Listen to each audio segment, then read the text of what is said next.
Nanalo na, natalo pa.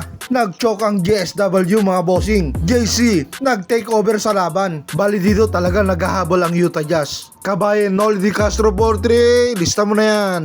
At dito babawi sana ang GSW. Ang kaso naputata si Dudut Podziemski, kaya another good defense para sa Utah. At dito muling sumubok ang Utah Jazz para tapesan ang kalamangan ng GSW. Layup na yan para kay Collier.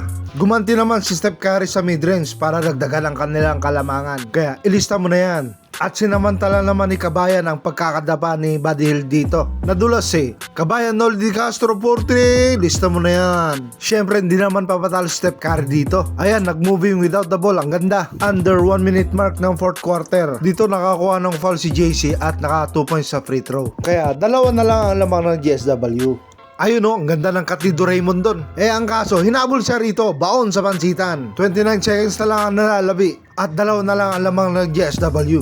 George for the lead, ilista mo na yan. At dito, pinilit ni Karen na ipanalo ang laban, kaso sumablay lang siya rito. Kaya sa bandang huli, panalo ang Utah Jazz. At dito, nakapagtala si JC ng 31 points, 4 rebounds at 5 assists.